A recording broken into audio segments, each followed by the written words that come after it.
Hoy, cualquier estudiante de bachillerato puede realizar un experimento que, durante siglos, habría parecido extraordinario. No necesita un laboratorio sofisticado. Le bastan un hilo, una pequeña masa, una regla y un cronómetro. Si mide la longitud del péndulo, contabiliza varias oscilaciones y realiza unos cálculos relativamente sencillos, obtendrá un valor que todos hemos estudiado alguna vez: 9,81 metros por segundo al cuadrado. Es la aceleración de la gravedad. Una cifra tan habitual que solemos escribirla sin detenernos a pensar qué significa realmente. Pero, ¿qué ha medido ese estudiante? ¿Qué se esconde dentro de ese pequeño 9,81? La respuesta parece sencilla. Ha medido la aceleración con la que caen los cuerpos cerca de la superficie terrestre. Pero en realidad, esa cifra contiene mucho más. Contiene la masa completa de nuestro planeta. Contiene la distancia que nos separa de su centro. Y contiene una constante de la naturaleza que actúa en cualquier lugar del universo. Todo ello puede resumirse mediante una expresión aparentemente sencilla. G minúscula es igual a G mayúscula multiplicada por la masa de la Tierra y dividida entre el radio de la Tierra al cuadrado. La G minúscula es la aceleración que puede medir el estudiante. La G mayúscula es la constante de gravitación universal. La masa representa todo nuestro planeta. Y el radio, la distancia desde el punto de observación hasta el centro de la Tierra.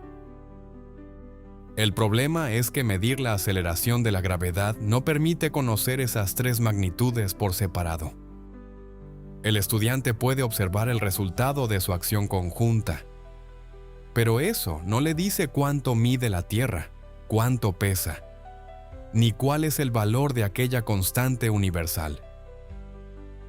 Para descubrirlo, la humanidad tuvo que resolver cada una de esas incógnitas. Y hacerlo costó siglos. Hoy conocemos la forma de nuestro planeta con una precisión extraordinaria. Disponemos de satélites, sistemas de posicionamiento global y modelos matemáticos capaces de detectar incluso pequeñas variaciones de su campo gravitatorio. Pero hace poco más de 3 siglos, todavía no se había resuelto definitivamente una pregunta mucho más elemental.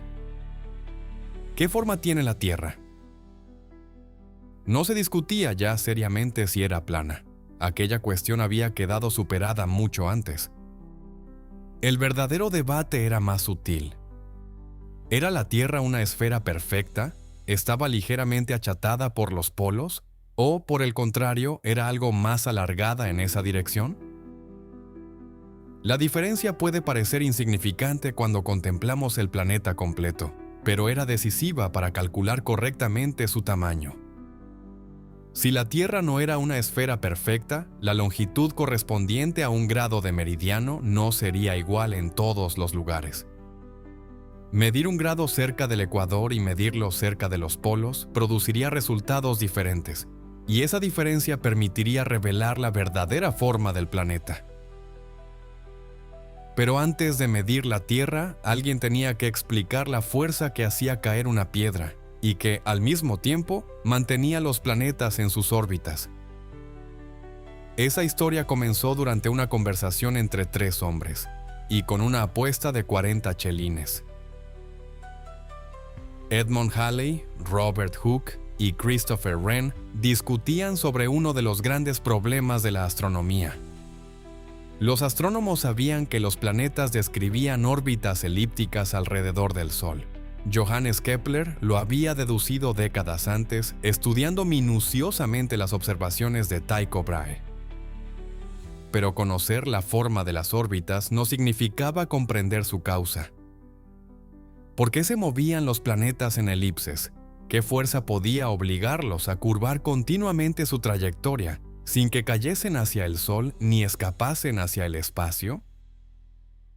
Christopher Wren ofreció un premio de 40 chelines a quien consiguiera demostrar matemáticamente la respuesta. Robert Hooke aseguró que él ya había resuelto el problema, pero se negó a mostrar su solución.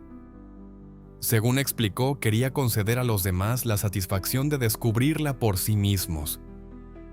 Una razón sorprendentemente generosa, y también muy conveniente para alguien que no presentaba ninguna demostración.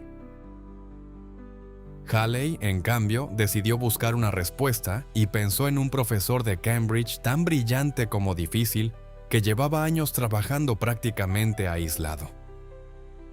Su nombre era Isaac Newton.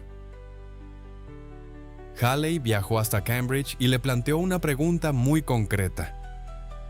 ¿Qué trayectoria seguiría un planeta si fuese atraído hacia el Sol por una fuerza que disminuyera con el cuadrado de la distancia? Newton respondió inmediatamente: una elipse. Halley, sorprendido, le preguntó cómo podía estar tan seguro. Newton contestó que ya lo había calculado. Entonces Halley le pidió que le mostrara los cálculos. Newton comenzó a buscarlos entre sus papeles, pero no los encontró. Uno de los resultados más importantes de la historia de la ciencia estaba aparentemente perdido en algún rincón de su despacho. Halley no se conformó. Convenció a Newton para que repitiera el razonamiento y lo pusiera por escrito. Newton comenzó preparando una respuesta relativamente breve, pero aquella respuesta creció. Durante casi 2 años trabajó con una intensidad extraordinaria, hasta convertirla en una obra que transformaría nuestra comprensión del universo. Los principios matemáticos de la filosofía natural, conocidos simplemente como los Principia. En aquella obra, Newton formuló las leyes del movimiento y la ley de la gravitación universal. Según esta ley, todos los cuerpos del universo se atraen entre sí. La intensidad de esa atracción depende de sus masas y disminuye con el cuadrado de la distancia que los separa. Esto significa que una manzana y la Tierra se atraen, la Tierra y la Luna se atraen, el Sol y los planetas se atraen. Y también significa que ahora mismo, mientras escuchas estas palabras, tú estás ejerciendo una minúscula atracción gravitatoria sobre todos los objetos que te rodean. La mesa, las paredes, el techo e incluso sobre la propia Tierra. En 1735, la Academia de Ciencias de París decidió poner fin a la disputa sobre la forma de la Tierra. Para hacerlo, organizó 2 expediciones. Una mediría la longitud de 1 grado de meridiano cerca del Círculo Polar, en Laponia. La otra viajaría hasta las proximidades del Ecuador, en el territorio de la Real Audiencia de Quito, perteneciente entonces al Virreinato del Perú. Actualmente, buena parte de aquel territorio forma parte de Ecuador. El objetivo era sencillo de expresar y extraordinariamente difícil de realizar.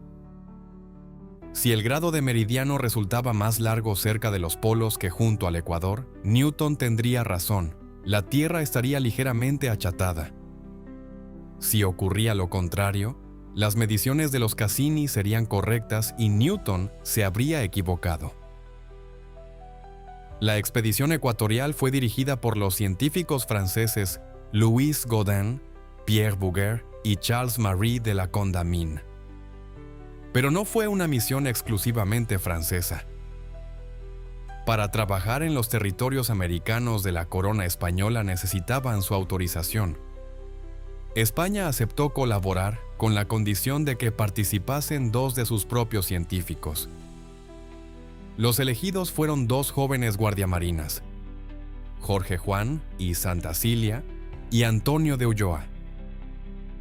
Cuando comenzó la expedición, Jorge Juan tenía 21 años, Antonio de Ulloa solamente 19. Ambos acabarían convirtiéndose en 2 figuras fundamentales de la ciencia y la navegación españolas de la Ilustración. Para medir 1 grado de meridiano no era necesario extender una regla gigantesca sobre cientos de kilómetros. El procedimiento se basaba en la triangulación. Primero se medía con enorme precisión una distancia inicial, denominada base. Desde sus extremos se observaba un tercer punto lejano y se medían los ángulos correspondientes. Con un lado y dos ángulos conocidos, la trigonometría permitía calcular los demás lados del triángulo. Después se elegía uno de esos lados como base de un nuevo triángulo, y el proceso se repetía. Triángulo tras triángulo, montaña tras montaña. De esta forma podía construirse una cadena de mediciones que cubriera centenares de kilómetros. Finalmente, mediante observaciones astronómicas se determinaba la diferencia de latitud entre los extremos de la red. La distancia medida sobre el terreno se relacionaba entonces con la diferencia angular observada en el cielo. Así podía calcularse la longitud real de un grado de meridiano.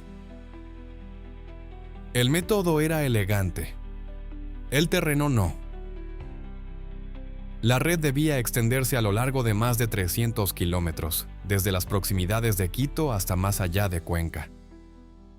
Y para que los vértices de los triángulos fuesen visibles entre sí, los instrumentos tenían que instalarse en puntos elevados. En este caso, algunos se encontraban en las montañas de los Andes. Los expedicionarios tuvieron que transportar instrumentos delicados por caminos abruptos, cruzar ríos, soportar el frío de la altitud y esperar durante días o semanas a que desaparecieran las nubes. A veces, después de alcanzar una cumbre, descubrían que la niebla impedía observar el siguiente punto, o que una señal colocada anteriormente había desaparecido. Entonces había que esperar, reconstruirla o empezar de nuevo. Hoy, un equipo topográfico puede registrar en pocos segundos una distancia con precisión milimétrica. Aquellos científicos debían verificar repetidamente cada ángulo, corregir sus instrumentos y anotar a mano todos los resultados. Un pequeño error en el primer triángulo podía propagarse a través de toda la red y arruinar años de trabajo. Y los problemas científicos fueron solamente una parte de la expedición. También hubo enfermedades, accidentes, conflictos con las autoridades y enfrentamientos dentro del propio grupo. Los habitantes de la región no siempre comprendían por qué unos extranjeros instalaban extraños instrumentos en las montañas y levantaban señales que podían verse desde grandes distancias. A las dificultades del terreno se añadieron la desconfianza, los problemas administrativos y las rivalidades personales. La idea consistía en observar si la enorme masa de la montaña desviaba, aunque fuese de manera casi imperceptible, la dirección de una plomada. El efecto era tan pequeño y las condiciones tan difíciles que no consiguieron obtener un resultado suficientemente preciso. Pero la idea quedó planteada. Una montaña podía atraer una plomada. Y si alguien lograba medir aquella desviación y averiguar la masa de la montaña, podría utilizarla para pesar la tierra. El intento realizado junto al Chimborazo había demostrado que la idea de Newton no era completamente inalcanzable. Una montaña podía desviar la dirección de una plomada, pero detectar aquella atracción exigía mejores condiciones, instrumentos extraordinariamente precisos y una montaña adecuada. El problema quedó sin resolver durante varias décadas, y para comprender cómo volvió a despertar el interés por aquella medición, debemos regresar una vez más a Edmond Halley.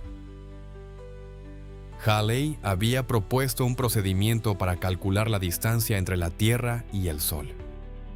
La idea consistía en observar un fenómeno astronómico muy poco frecuente: el tránsito de Venus. En determinadas ocasiones, Venus pasa exactamente entre la Tierra y el Sol. Desde nuestro planeta puede observarse como un pequeño disco oscuro que atraviesa lentamente la superficie luminosa del Sol. Si el tránsito se observaba desde lugares muy alejados entre sí, los distintos recorridos aparentes de Venus permitirían construir un enorme problema de triangulación. Y mediante esa diferencia sería posible calcular la distancia entre la Tierra y el Sol. El método era ingenioso, pero tenía un inconveniente considerable. Los tránsitos de Venus son muy poco frecuentes, se producen por parejas separadas aproximadamente 8 años, y después puede transcurrir más de un siglo hasta la siguiente pareja. Halley murió sin poder observar ninguno, pero dejó instrucciones para quienes vivieran cuando llegase la oportunidad. En 1761, científicos de distintos países partieron hacia lugares repartidos por todo el planeta. Siberia, China, la India, Sudáfrica, América. Por primera vez, una gran parte de la comunidad científica internacional intentaba coordinarse para observar el mismo fenómeno. La ciencia aspiraba a actuar como una empresa común. Las naciones, sin embargo, continuaban en guerra. Algunos observadores no llegaron a su destino, otros encontraron sus instrumentos dañados, y muchos llegaron después de atravesar medio mundo para descubrir que una nube podía inutilizar años de preparación. Pocos casos expresan mejor aquel esfuerzo que el del astrónomo francés Guillaume Legentil. Legentil partió hacia la India con cerca de un año de antelación para observar el tránsito de 1761. Pero las guerras y los retrasos alteraron su viaje. Cuando llegó el día del tránsito, todavía se encontraba a bordo de un barco. Pudo ver el fenómeno, pero el movimiento continuo de la embarcación hacía imposible realizar mediciones suficientemente precisas. Legentil tenía entonces dos opciones: regresar a Francia sin resultados o permanecer en Asia durante 8 años y esperar el siguiente tránsito. Decidió esperar. Durante aquellos años estudió la región, viajó y preparó cuidadosamente una nueva estación de observación. Comprobó los instrumentos, repitió los cálculos. Y cuando llegó el 4 de junio de 1769, todo parecía estar preparado. La mañana amaneció despejada. Pero poco antes del tránsito, una nube cubrió el sol y permaneció allí durante prácticamente todo el fenómeno. 8 años de espera quedaron ocultos detrás de una nube. Su expedición no proporcionó la medición que buscaba, pero su historia nos recuerda algo que las cifras finales suelen ocultar. La ciencia también está construida con resultados que nunca llegaron a obtenerse. Entre los observadores británicos enviados para el tránsito de 1761 se encontraban Charles Mason y Jeremiah Dixon. Su destino inicial era la isla de Sumatra, pero poco después de partir fueron atacados por un buque francés. Durante el viaje de regreso se detuvieron en la isla de Santa Elena. Allí conocieron a otro astrónomo británico que tampoco había conseguido observar correctamente el fenómeno debido al mal tiempo. Se llamaba Nevil Maskelyne. Mason y Maskelyne establecieron una amistad científica que tendría consecuencias importantes. Poco después, Maskelyne fue nombrado astrónomo real. Mason y Dixon, por su parte, recibieron otro encargo. Debían resolver mediante observaciones astronómicas y topográficas una disputa fronteriza entre las colonias de Pensilvania y Maryland. El resultado fue la línea Mason-Dixon. Durante años atravesaron bosques, establecieron puntos de referencia y comprobaron la posición de una línea de casi 400 kilómetros. Cuando terminaron, Charles Mason era uno de los astrónomos y agrimensores con mayor experiencia de su tiempo. Y Nevil Maskelyne seguía pensando en el problema que había quedado pendiente desde los Andes. ¿Cómo medir la atracción gravitatoria de una montaña? En 1772, Maskelyne presentó a la Royal Society una propuesta para retomar el experimento. Necesitaban encontrar una montaña aislada, suficientemente grande y con una forma bastante regular.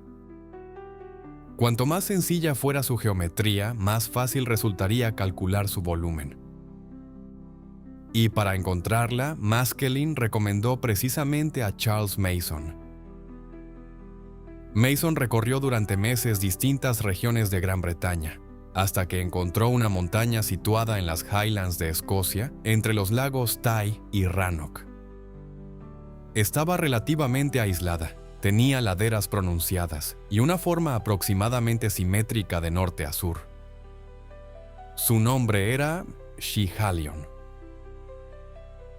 Habían encontrado la montaña que podía ayudarles a pesar la tierra. Pero Charles Mason, después de localizarla, se negó a pasar otro verano entero midiéndola. La montaña perfecta ya estaba allí. Ahora hacía falta alguien dispuesto a convertirla en números. Charles Mason había encontrado la montaña adecuada, pero no quiso encargarse de medirla. La tarea recayó entonces en el propio Neville Maskelyne. Durante el verano de 1774, Maskelyne se instaló junto a Schiehallion con un grupo de astrónomos, agrimensores y trabajadores. Levantaron 2 pequeños observatorios, uno al norte de la montaña y otro al sur. Desde ambos lados intentarían medir una desviación extraordinariamente pequeña, la que producía la atracción gravitatoria de toda una montaña sobre una simple plomada. Una plomada suspendida libremente señala la dirección de la gravedad local. Normalmente suponemos que esa dirección apunta exactamente hacia el centro de la Tierra. Pero eso solo sería cierto si la distribución de masas fuese perfectamente uniforme y no existiera ninguna influencia cercana. Una montaña contiene una enorme cantidad de materia, y de acuerdo con Newton, toda esa materia también ejerce una fuerza de atracción. Muy pequeña en comparación con la atracción terrestre, pero no necesariamente imposible de medir. Si colocamos la plomada al norte de Schiehallion, la montaña tira ligeramente de ella hacia el sur. Si la trasladamos al otro lado, la montaña la atrae ligeramente hacia el norte. El efecto cambia de sentido, y al comparar las observaciones realizadas desde ambos lados, las 2 desviaciones pueden sumarse. El planteamiento parece sencillo cuando lo dibujamos con un ángulo exagerado. Pero la desviación real era diminuta, del orden de unos pocos segundos de arco. Un segundo de arco es la 3600ª parte de un grado. Detectar aquella desviación equivalía a observar un cambio angular casi imperceptible. Y no podían colocar un transportador junto a la plomada, necesitaban utilizar las estrellas. Maskelyne observaba la posición de determinados astros cuando atravesaban el meridiano local. La plomada de su instrumento definía la vertical, las estrellas proporcionaban una referencia astronómica. Comparando las observaciones realizadas desde el norte y desde el sur de la montaña, podía determinarse cuánto se había alterado la vertical. Pero para separar la atracción de Schiehallion de la propia curvatura terrestre, también era necesario conocer con enorme precisión la posición relativa de los 2 observatorios. Aquello exigía combinar astronomía y topografía, y repetir las observaciones una y otra vez. El clima de las Highlands no facilitó el trabajo. La lluvia, la niebla y las nubes interrumpían continuamente las mediciones. Maskelyne pasó unos 4 meses viviendo en condiciones precarias, esperando noches despejadas y realizando centenares de observaciones. Cada dato debía comprobarse, cada instrumento debía ajustarse, y cualquier error podía ser mucho mayor que el efecto gravitatorio que intentaban detectar. Finalmente, Maskelyne obtuvo una desviación total próxima a 12 segundos de arco. La montaña había movido la vertical. Schiehallion no era solamente una masa inmóvil en el paisaje, era una pequeña fuente de gravedad. La predicción de Newton podía medirse. Pero detectar la atracción de la montaña solo resolvía la mitad del problema. Para utilizarla como referencia había que conocer su masa, y para conocer su masa necesitaban la densidad de las rocas y el volumen total de la montaña.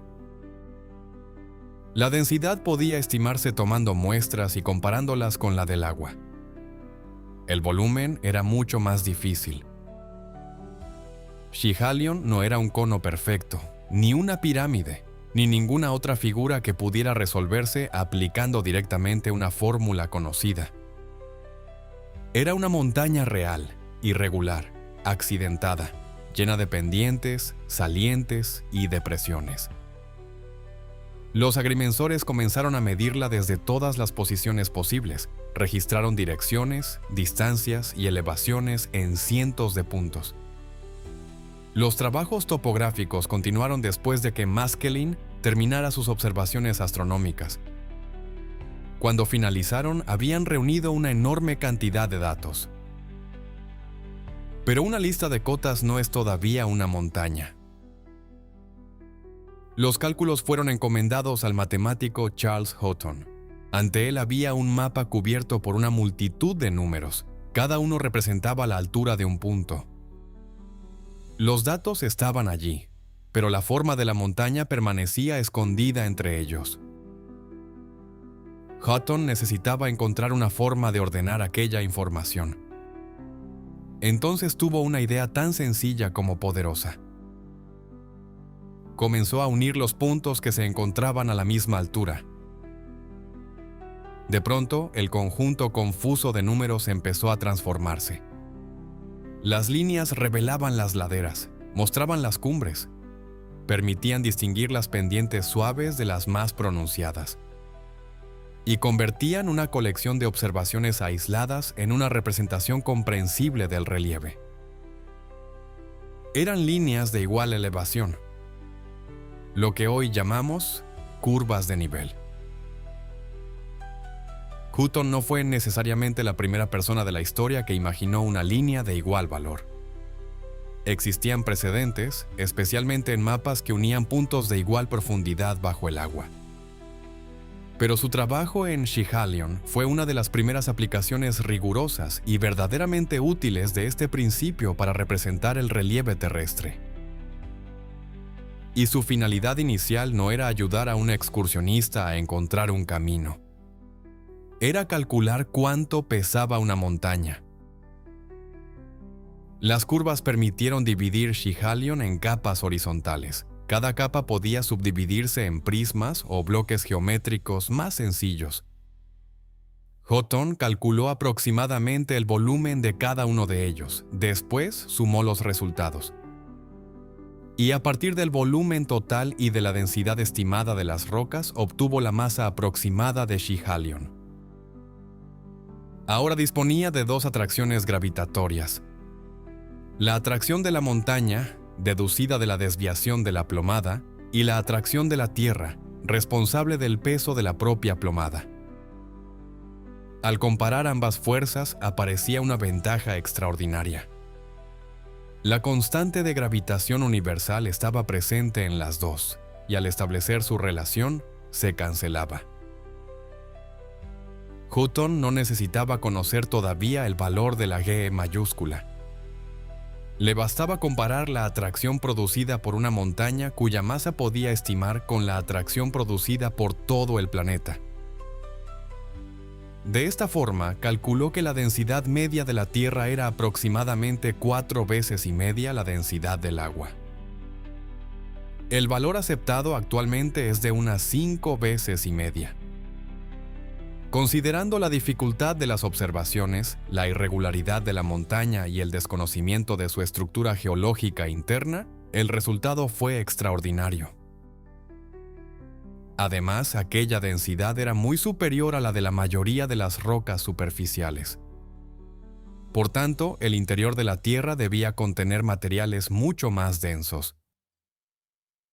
La desviación de una plomada había empezado a revelar incluso la composición oculta del planeta.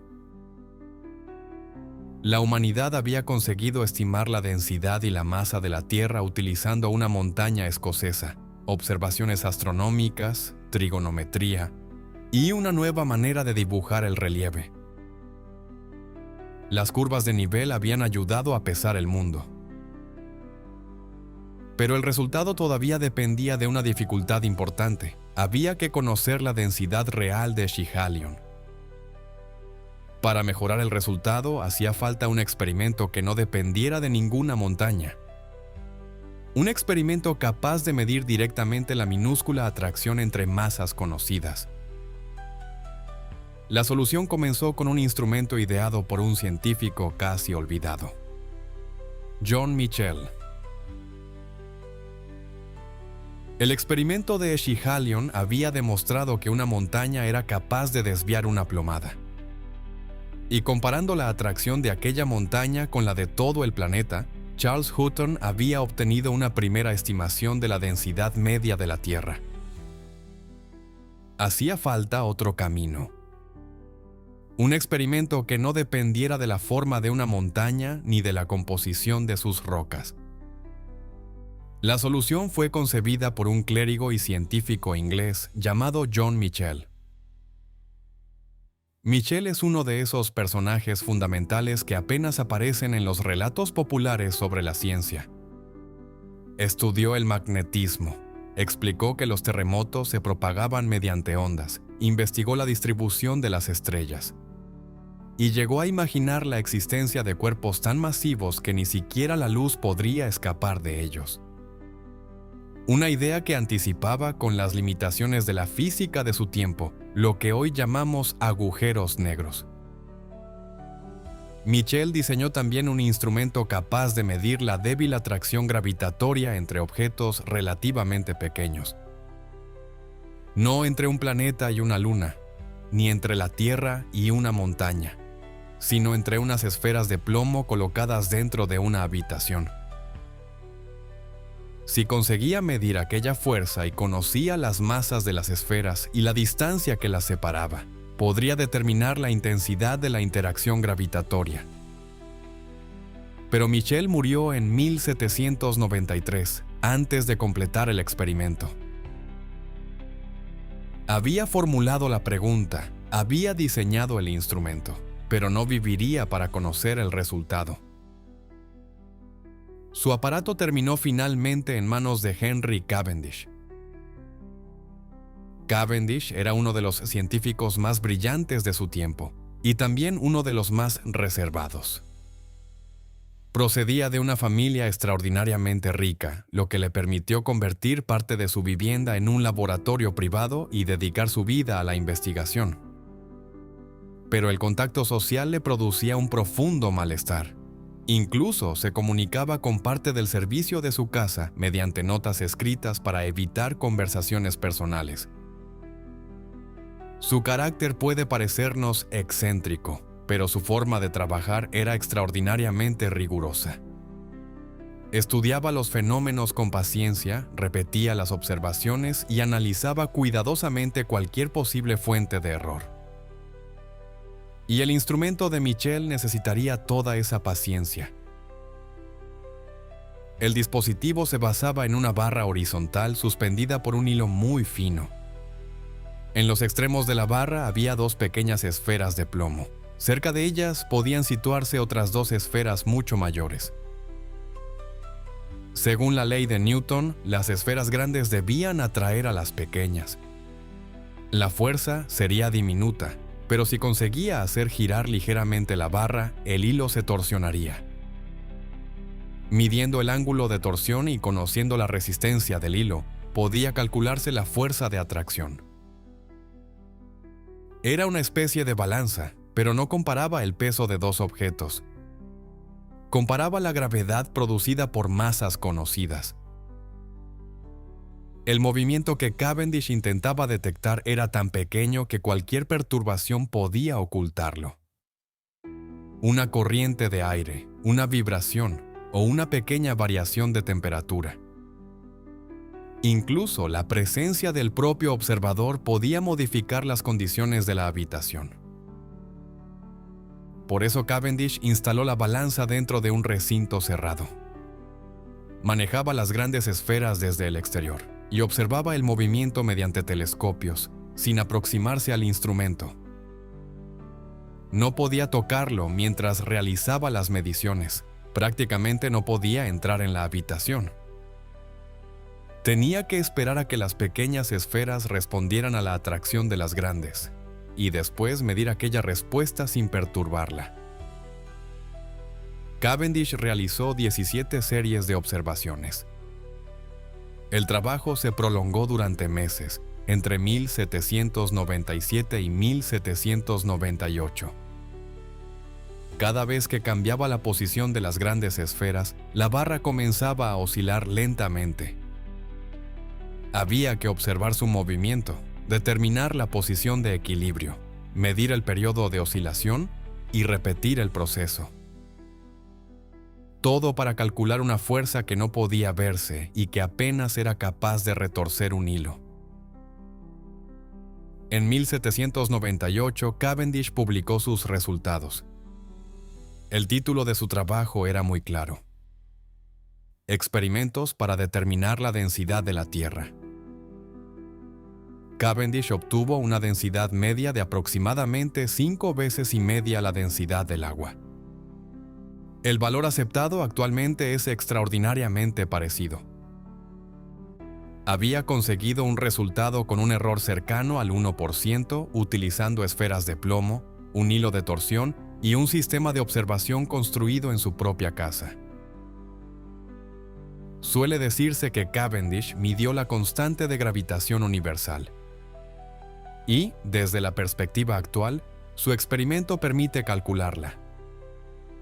Pero Cavendish no expresó su resultado de esa manera. Su objetivo era comparar la atracción de las esferas con la gravedad terrestre y determinar la densidad media de nuestro planeta. Por eso también se dice que Cavendish pesó la Tierra. Aunque, estrictamente hablando, lo que permitió determinar fue su masa. Gracias a los trabajos geodésicos, ya se conocían el tamaño y el volumen aproximado de la Tierra. Ahora también se conocía su densidad media. Multiplicando el volumen por la densidad podía calcularse su masa. La Tierra había sido pesada sin colocarla sobre ninguna balanza. Ahora podemos regresar al pequeño experimento con el que comenzó nuestra historia. Un estudiante mide la longitud de un péndulo, cronometra sus oscilaciones y obtiene un valor próximo a 9,81 metros por segundo al cuadrado. G minúscula es igual a G mayúscula multiplicada por la masa de la Tierra y dividida entre el radio terrestre al cuadrado. El radio fue determinado midiendo arcos de meridiano y comprendiendo la verdadera forma del planeta. La masa pudo calcularse a partir de su volumen y su densidad media. Y la interacción gravitatoria entre masas conocidas pudo medirse mediante la balanza de torsión. Las incógnitas de la ecuación habían dejado de ser símbolos, se habían convertido en magnitudes experimentales. Pero detrás de cada una de ellas había décadas de trabajo. Viajes que atravesaron océanos, años de observaciones, instrumentos construidos para medir efectos casi invisibles. Y personas que dedicaron una parte enorme de sus vidas a obtener cifras que hoy encontramos impresas en cualquier libro de texto. El estudiante puede medir la gravedad en unos minutos. Hoy encontramos curvas de nivel en mapas topográficos, proyectos de ingeniería, estudios del territorio y modelos digitales del terreno. Nos permiten interpretar pendientes, reconocer valles y divisorias, trazar caminos, calcular movimientos de tierras y representar sobre un plano la forma tridimensional del paisaje. Las utilizamos con tanta naturalidad que apenas nos preguntamos de dónde proceden. Pero aquellas líneas no surgieron solamente para orientarse sobre un mapa. En Esquihalion ayudaron a resolver un problema que parecía imposible: convertir una montaña real en una magnitud calculable. Detrás de cada curva había observaciones realizadas bajo la lluvia y la niebla. Distancias medidas sobre un terreno difícil, ángulos comprobados una y otra vez, y cientos de cálculos efectuados sin ordenadores ni modelos digitales. Una curva de nivel parece solamente una línea, pero es también una forma de pensamiento. Permite ordenar datos dispersos, descubrir una forma que no puede verse directamente y transformar la realidad física en conocimiento. Esta historia comenzó con una sencilla medición escolar. Un péndulo, una regla, un cronómetro y un resultado próximo a 9,81 metros por segundo al cuadrado. Pero detrás de ese pequeño número encontramos a Newton intentando explicar el movimiento de los planetas, a Halley buscando la demostración y pagando la publicación de los Principia, a Jorge Juan, Antonio de Ulloa y los científicos franceses triangulando los Andes, a Maskelyne observando las estrellas desde una montaña escocesa, a Hutton convirtiendo miles de datos en líneas comprensibles, a Michel construyendo un instrumento cuyo resultado nunca llegaría a conocer, y a Cavendish intentando medir, desde otra habitación, el movimiento casi imperceptible de unas esferas de plomo. El conocimiento rara vez aparece de repente. Se construye mediante preguntas, intentos fallidos, discusiones, mediciones repetidas, y personas dispuestas a dedicar años de su vida a comprender algo que los demás aún no pueden ver. Hoy, un estudiante puede medir la aceleración de la gravedad en unos minutos, pero detrás de ese sencillo 9,81 hay siglos de preguntas, expediciones, cálculos, errores. Pero quedaba una pregunta. ¿Qué edad tiene? Responderla sería otra maravillosa historia de esfuerzo, inteligencia y superación humana. Pero esa será otra historia